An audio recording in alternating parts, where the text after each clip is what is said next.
Without further ado then, I'm going to invite Mr. Blair onto the stage so we can kick off this third annual conference. Mr. Blair. To the far side.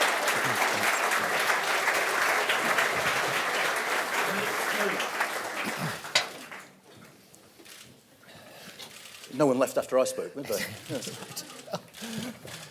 So, thank you, firstly, for making the time to do this. And let's just kick off sort of briefly. The Prime Minister has made it clear she thinks Britain is going to leave the European Union this day next year. And actually, there was a story in the FT today saying it might even be earlier, which took me by surprise. What's your alternative vision for how this next year might pan out? That we don't leave. That we have a vote in Parliament on the deal that she negotiates and brings forward to Parliament. That the vote in Parliament results in a defeat for the proposition for our future relationship in Europe, and that the people then have a vote on whether the deal they're being offered for the future is better than what they have now. Okay, we're going to come back to that. What I want to do briefly is circle back in time a little bit to the time when you were Prime Minister and ask you a couple of things about that, starting with when you were Prime Minister with that humongous majority in the early days, do you think you did enough to sell Europe to the British people? Well, I did a lot of trying, let's say, and it's not always easy because there's obviously a significant part of British opinion that's Eurosceptic. But we were leaders in Europe during our time, the time as Prime Minister in Europe, and we had a very strong position in Europe. And I suppose, yes, you can always say you can do more to sell it, but at the time it looked as if I was pretty much an outlier in terms of pro-European sentiment. And I think we've still got the same debate today, which is around what is the true national interest? Is Europe an interference with our sovereignty, or is Europe in a modern 21st century, in a changing world, is membership of the European Union a way of enhancing our sovereignty because it allows us to gain collective strength in a changing world? And the thing that I think is the missing dimension, because everything's focused at the moment on trade, single market, Northern Ireland, what are the terms of withdrawal? The single biggest thing I think for the country to keep in mind is that the geopolitics of the 21st century are undergoing a profound revolution. Mm-hmm. I mean, in time to come, we are going to be a medium-sized country in a world of tall countries and three giants, right? The three giants are going to be America, China, and India. There are going to be other countries as GDP and population become realigned through the mobility of technology and capital, and this is what is happening. You're going to find even a country like Indonesia, which has got a population of 3 or 4 times that of Germany, is going to become a bigger and bigger economy, bigger size, more power. But the dominance of China is going to be the single biggest geopolitical factor of the 21st century. And the case for Europe today and the case for Britain to be part of Europe is not the case that was made for my father's generation, which was about peace after the Second World War. Today, the case is about power. It's just a simple equation. If you want to have the power to represent your interests and have influence in the world, if you are a medium-sized player, you've got to band together with others. And this is why what's happening around the world, by the way, as China rises, is that people are forming these regional blocs. So, in the end, that's the case for Britain to be part of Europe. It's not about peace today, it's about power. And it's about not confusing patriotism with a delusion about the way the 21st century is going to be for us.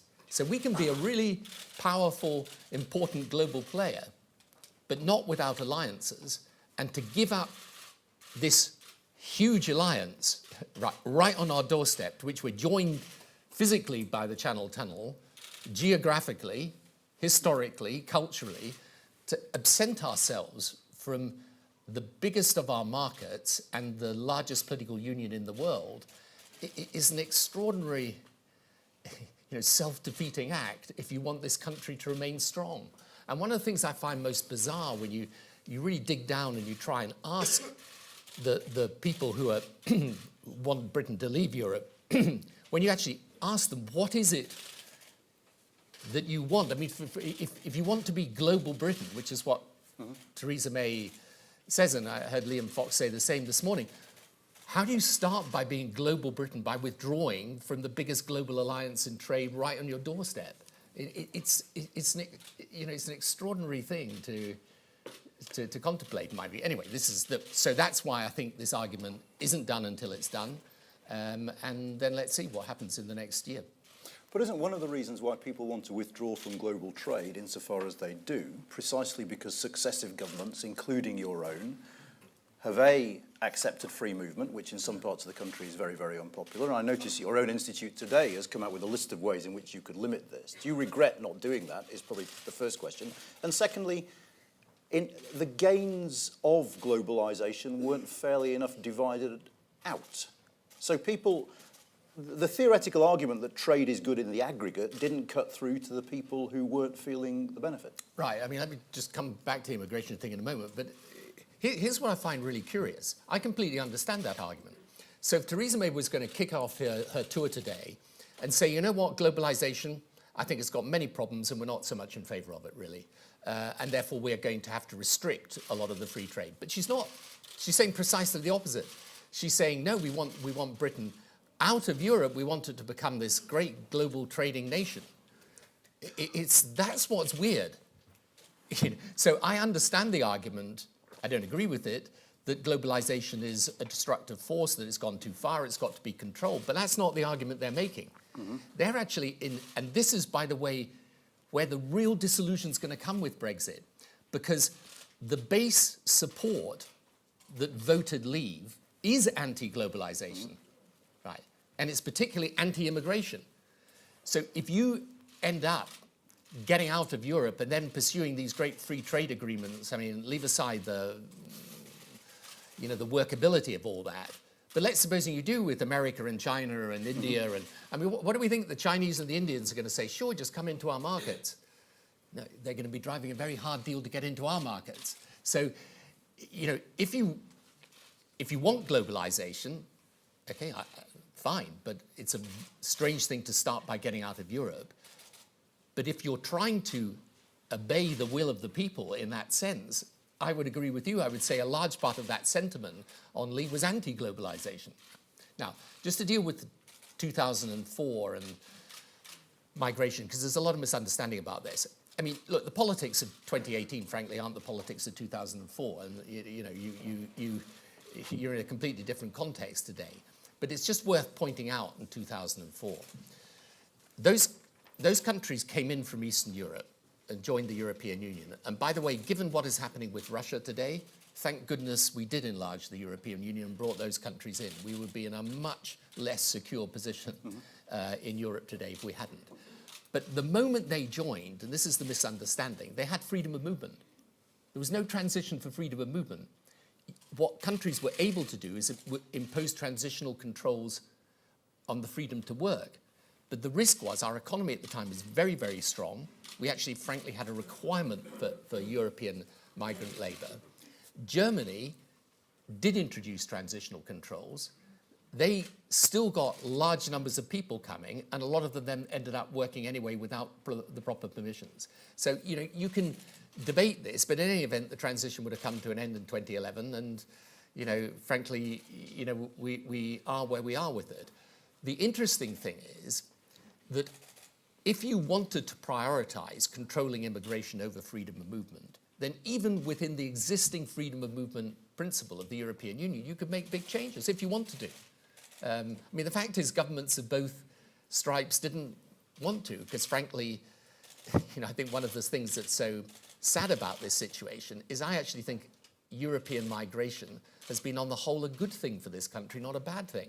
I think there have been people of real ability and talent and, vitality that have come into our country and made it stronger and not weaker. But if you wanted to prioritize the control of migration, you could do what the French do or what the Belgians do. But you understand why the people, say, of South Lincolnshire, who might live in towns where the population trebles over summer, where it's impossible to go and see a GP during those months, might have a slightly different view. Yeah, exactly. And so the question is, how would you deal with that?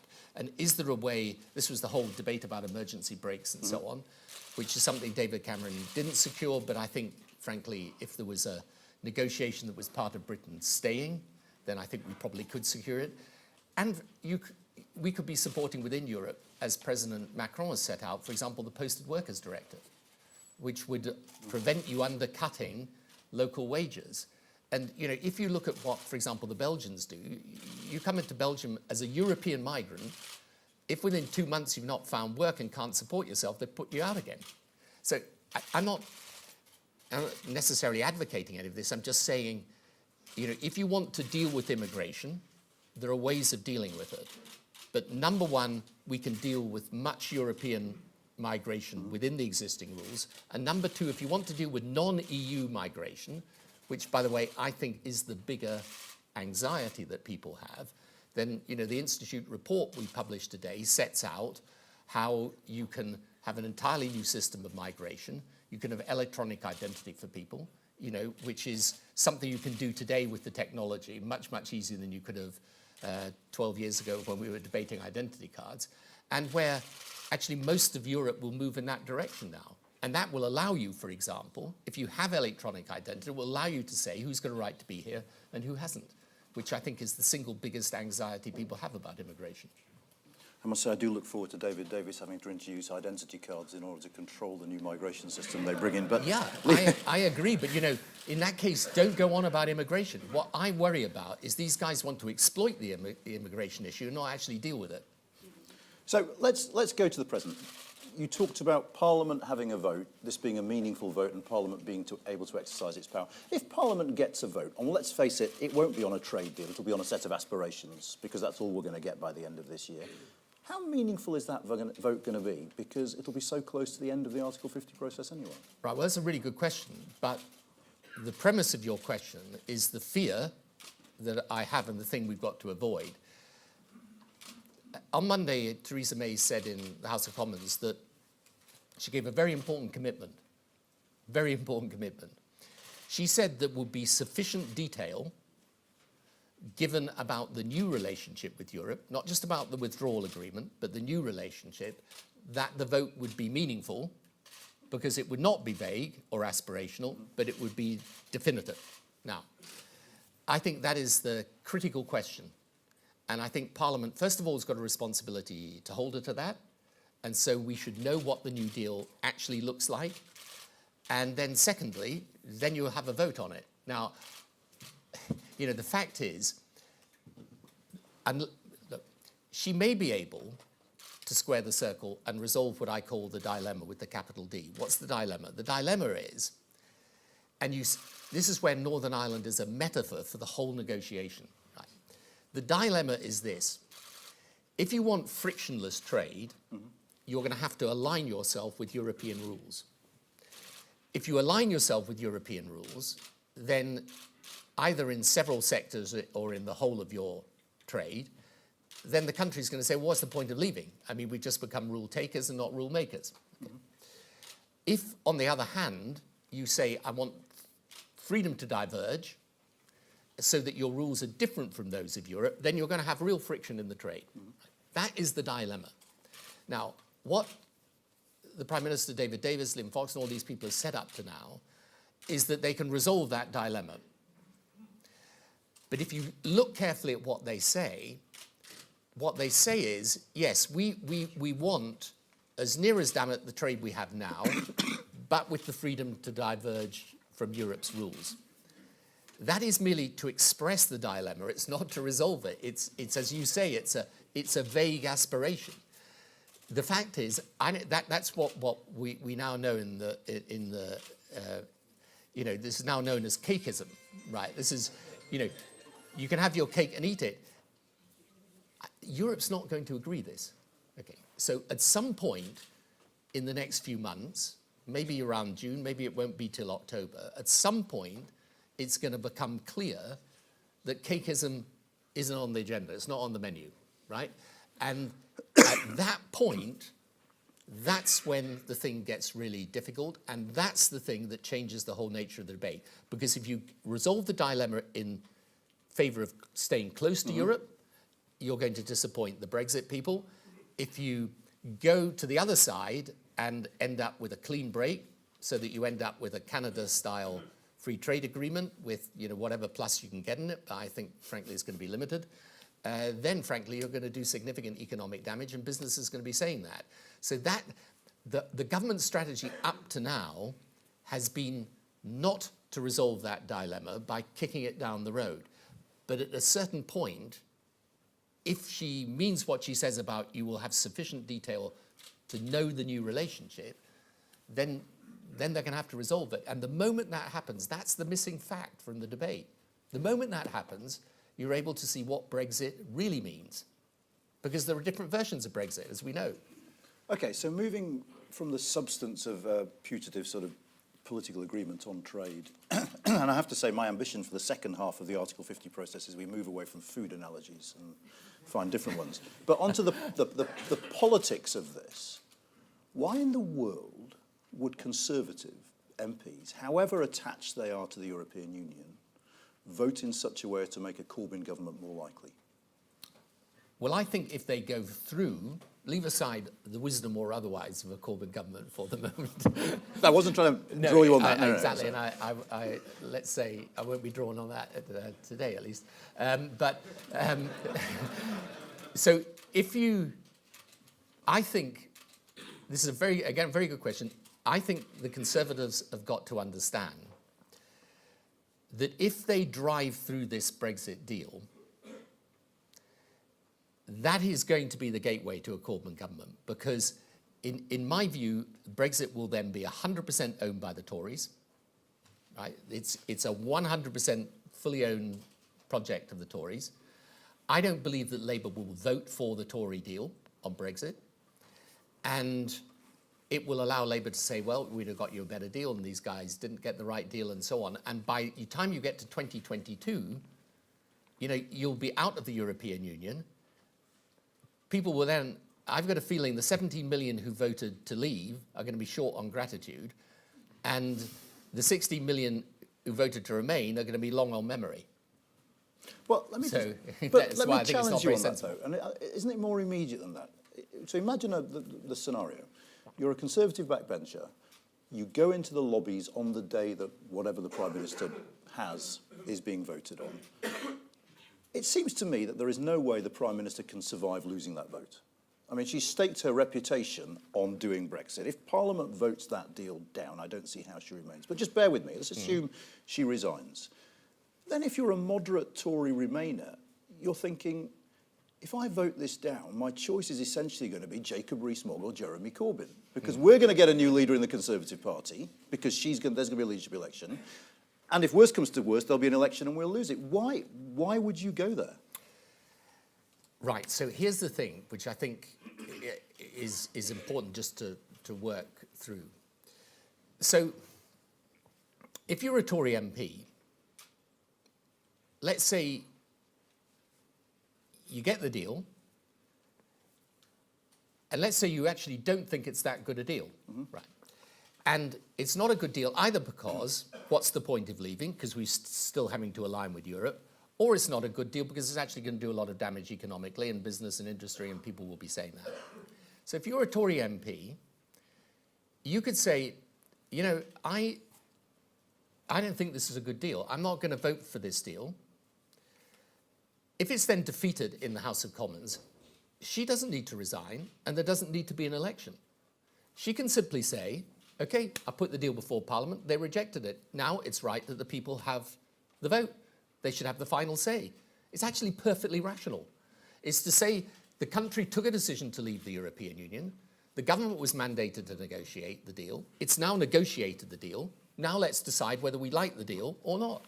In fact, if it wasn't for the way this whole thing is gone and for the way that what I call that sort of right-wing media cartel just keep this constant barrage of propaganda, it would be common sense to say, let's wait until we see the terms of the new relationship before irrevocably we get out of the old one. It's only in the bizarre world that's been created that we think this is a betrayal of the British people. I mean, look, as I've said before, it's like agreeing a house swap, right? You agree to swap your house. You say, yep, I definitely want to swap the house. No one would go through with that until they'd seen the other property. I mean, you wouldn't, would you? You'd want to see, you want to get the survey done, you want to visit the neighborhood, you want to see what the house is like, whether you really wanted to move. All people like me are saying is not that we can just go and reverse the 2016 vote or rerun the referendum. What we should do is wait until they have negotiated the deal. Then make a decision, okay, we now know what the other house looks like. Do we really want to move there or not? I don't think it's very complicated. And I think for the Conservatives, here's the benefit if the Conservatives were thinking strategically. What's their biggest risk? Their biggest risk is that they repeat the problem they had in the election last year. What was the problem? The problem was that they were asking for a mandate for Brexit at any cost, and the public said no. Right? Now, when they get to the election in 2022, if they've still got Brexit round their neck as the millstone, they're in danger of going down because, as I say, the people who voted Remain are going to think, you guys have delivered us this, and it's not really delivered what you told us it would, because, frankly, the facts just won't meet the claims they're making for it at the moment. And that's their biggest risk. Whereas if they've said, look, we did our best, we put it to Parliament, Parliament voted it down, we put it back to the people decided. If the people decide to stay, that's fine. If the people decide to leave, that's an end of the matter. But when the Tories go in 2022, they're not responsible. The people have taken the decision. Okay, I slightly take issue with your interpretation of the general election because it rather begs the question as to why no one voted for the Lib Dems. I mean, I'm not sure. When I say I don't mean no one. No, I'm actually not sure. Let me just answer that as a sort of, as what used to be a practicing politician, as it were. I think people were completely irrational. They knew a vote for the Lib Dems wasn't going to cut the Tory majority. They knew a vote for Labour would. Okay. Do you think it would be legitimate for Parliament to overturn the referendum? I think it's very difficult for this to be done without first a vote in Parliament to defeat the government's deal and then going back to the people. Okay, so let's imagine we're in a world where this is happening. So the first question I've got for you, I suppose, is what would that referendum question be? Because, of course, there are several ways of formulating it. And Lord Ashcroft, I don't know if you saw, did some polling on this and put different sorts of referendum questions. The only one for which there was popular support was a choice between leaving with the deal or leaving with no deal at all. So Remain wasn't one of the options. So what would the choice be? I think that's, again, it's a very good question. I think as the debate develops and you actually see the deal, you'll have a clearer idea of what it is. But I think the sensible thing would be, because you could say the government's then got to go back and renegotiate it. But I just don't think that's realistic. If you've managed to get all 27 European governments and parliaments and the European Parliament behind it, it strikes me as unlikely you can renegotiate it. I mean, I think the question would have to be whether you prefer this deal to staying. But, you can debate that, what the right question should be. The important thing is the first point is a point of principle. It is the mandate of June 2016 a mandate where we say we are definitively reading the mind of the British people in this 52-48 situation as meaning that we leave whatever the deal, whatever the terms, or even if no terms. Now, it's the extraordinary thing to me that both main political parties say, yep, that's what they said. I don't know how they work that out, but anyway, that's what they're saying. But I think when members of Parliament really look at this, and when you have a specific deal on the table so that you know what you're comparing to membership of the European Union, I think people are going to say, well, you know what? Brexit means very many different things. Look, I think the thing that most people think about Brexit, if they, were uncertain what to do, and I think you can say this about soft leavers or soft remainers, I think the one thing people do think is this has turned out a darn sight more complicated than we thought. That, I think, people are already at. But shouldn't people who think we should just leave without a deal at all have an option on the ballot for? Yeah, well, you can argue that. And one of the things that's very strange is that people, when I first made this suggestion, they said, Well, you might have to have options. You know, as if the British people were incapable of working that one out. I mean, look, you either decide you're going to do this by popular vote or you don't. We've decided we're going to determine our future in Europe by popular vote. So I think, you know, I'm not taking a definitive position on that at the moment. I think you have to wait and see how it develops.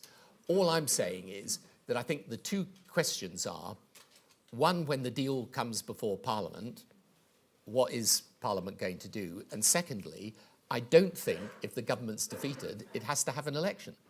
It really doesn't. And neither do I think that she's in a position where she has to resign. She's perfectly entitled to say, look, I did my best and here it is, and now it's back for the people to vote. I've got to go backwards, actually, and interject something. Do you feel at all guilty for making referendums acceptable as a tool of constitutional decision-making? Well, yeah. I think, let's say, every situation on its own merits. Look, if the Lisbon Treaty had come about, if the French and Dutch hadn't voted it down, we would have had a referendum on that. I think if you're going to change radically the relationship, the constitutional relationship in a country, there's a case for having a referendum, which is why we did it on devolution. And I don't think, for example, we would have ever got the Good Friday Agreement through if we hadn't had a referendum at the end of it.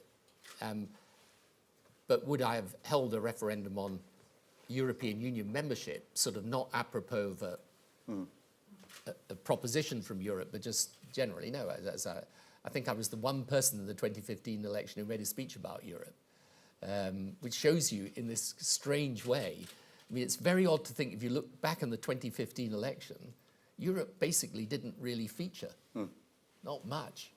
And yet, you know, after the referendum, of course, it becomes the dominant question, because it becomes the receptacle for all these other anxieties. But then I should add that in the 2017 election, immigration barely featured because we'd left the European Union. I mean, these things change as a result. Yeah, but, you know, I do think with immigration, because I do, you know, I handled this a lot in government. I mean, the first pieces of legislation I put through where there were big rebellions and controversies was around asylum, tightening asylum laws and so on. I mean, I think this has been building for a long time. And I also think this is where, by the way, Europe, if it's sensible, and Britain does give an indication it may change its mind, you know, I think Europe, and I said this in a speech in Brussels a few weeks back, would be well advised to realize that the anxieties of Britain weren't confined to Britain. I mean, if you look at the Italian election, immigration was the single biggest issue in that election too. What evidence do you have that Britain might be changing its mind? I mean, I suppose the bigger question is, what makes you think a second referendum could be won? The opinion polls look pretty similar to what they did before. I saw a poll a couple of weeks ago that suggested if we did it again, Leave would win by 1%.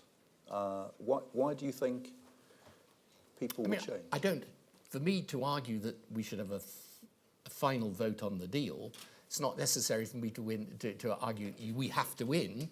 It's a matter of principle that the people should have that decision. Look, my instinct is that there is some movement, but I don't think that this is going to be, you know, we're not going to be able to really evaluate that until you see the deal. Because at the moment, I think what a lot of people think is, you know, and I hear this, people often say this to me, they say, oh, look, you know, come on, it's done now, it's going to happen. And you say, well, it's very difficult. What deal will they get? And they say, well, look, you know, the politicians, they'll shout and bawl at each other, but in the end, they'll come to a deal. And I think when the transitional arrangement thing happened was it last week or the week before? I think people felt, you know, that shows you they'll come to an arrangement in the end. The key about those transitional arrangements is that we basically caved in and we postponed the difficult question, right? So we didn't really negotiate that difficult point. Now, my point is, when the public actually understands that there is no easy way, that we're going to retain all our trading links with Europe, but be free to go our own way where we want to, then I think that's the point at which it will be interesting to test whether public opinion is moving. Because as I say, I think the deal will either offend some of the Brexit people, or it's going to leave some of those that voted Leave in a state of anxiety about the economic impact. So just and I'm asking you to imagine a lot of things today, like being a Tory MP and all sorts of things, but just imagine one more thing. Imagine we're in a world where we've had this next referendum and we vote to remain by, let's say, 52 to 48. Wouldn't that be the mother of all nightmares for the politics of this country? Well, that's why I think I mean, first of all, if the people decided, they decided, okay. I think, you see, I've said there are kind of three legs to this stool, rather. You've got persuading British public opinion that the deal is not a good deal and it's not better than the existing relationship. Then you've got ensuring that Europe, if we do look like we're changing our mind, is prepared also to agree certain changes and reforms. And then the third element, which is why we've done the paper today on immigration, is to say there are different and better ways of dealing with the anxieties people have. And so you need all three. And I think this latter one, this is what I think is missing from British politics at the moment. You know, you do have to deal with the fallout from globalization, communities and people feeling left behind. You do have to deal with these anxieties over immigration. And the irony of the present situation is that Brexit will make all of those things worse. If you look at the studies that have been done on the impact regionally, you break it down region by region of Brexit, the communities that are going to suffer worst. I mean, I think your own report was showing UK and the Changing Europe research, absolutely. Right. Say it again. Yeah, it's a wonderful piece of research. You know, that shows you that those communities are going to lose most. And by the way, that to me is going to be the big disillusion. Just think a few years ahead. You know, this is what I always say to people about politics. There's tactics and strategy. Tactics are the politics of the moment. Strategy is leaping over the moment and imagining the long term. Imagine the long term in which people have been promised, we do Brexit, there's the brave new world out there and it's going to be great and your communities are going to do really well and you're going to do really well and all these problems that you used to have are going to be taken care of. Imagine 5 years' time and those communities will have less money to spend on them. They will be the ones that will suffer most economically from Brexit. And when we talk about control over our laws, you know, one of the things I say to the Brexit people is, look, I was Prime Minister for 10 years. Okay, I can't remember a single law I thought I really got to pass in Britain, but I can't because Europe's stopping me, or one that Europe made me pass. And by the way, I look back over the last 7 years of Queen's speeches and budget and financial statements, with the exception of a few things around VAT, not once does the Prime Minister or the Chancellor get up and say, you know what, we do have this amazing new future, but we can't get there because Europe's stopping us. But let me just come back on this. I mean, firstly, the thing under your scenario is that pain won't have materialised. Okay, we have a second referendum, so we haven't left the single market and the customs union. The economic impact of Brexit won't have been felt. So they're still taking it on faith, and the referendum suggests that they don't believe people who say it's going to be bad.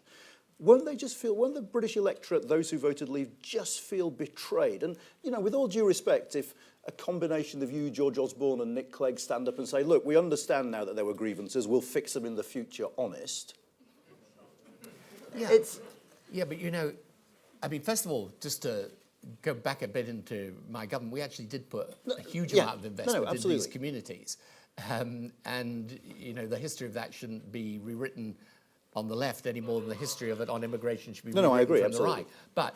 But, you know, the question is, if you go ahead with this, I mean, this is why it's very difficult, because the fact is the country is deeply divided. Mm-hmm. So I'm kind of looking for ways in which you resolve that division. But also let's think of this. The years ahead with a younger generation of people, because let's be clear, if you look at the facts, I mean, it's a staggering generational divide. I mean, it really is. And, you know, a lot of young people, okay, maybe they don't have as loud voices today in this debate, but they feel really, really betrayed in their future. And they want to be, you know, partly because they can see the way the world is changing and shifting. So you've also got to take into account them as well. So look, it is a very difficult question because it goes to the heart of what we are as a country. This is why it is such a divisive issue. And look, I can't say to you that those divisions would be healed in the way I describe. I'm simply saying I think you've got a better chance of healing some of them. But I think if you turn the thing around the other way and we do this and we leave, I think there's also going to be a real sense of betrayal and anxiety, because there's a lot of people out there who are going to feel their future has been undermined. Look, this is only anecdotal, but I worry about the to find the right way of describing it, almost the kind of spirit that we have given off since Brexit. What people think about Britain. And one of the things you do as a former Prime Minister, obviously, you visit different parts of the world, you see different people. It doesn't matter where you go in the world. I'm not saying, if we end up leaving, I will end up saying, okay, we're now going to make the best of a new future, and we've all got to pull together and try and do that. And I think it will require a lot of adjustments politically, socially, economically, but we'll have to do it. But we shouldn't kid ourselves. The rest of the world do not see this as globally ambitious Britain. I mean, they really don't. They think, Lord, the Brits, you guys were always really common sense people. I mean, that's what they think. Now, they may all be wrong, and if we leave, we'll have to prove them wrong. But they do not. There is a really quite fundamental mismatch between the rhetoric the Prime Minister and other ministers are using around this and how the rest of the world sees it, because they don't, if you're in China, do you think it's sensible for Britain to leave the European Union?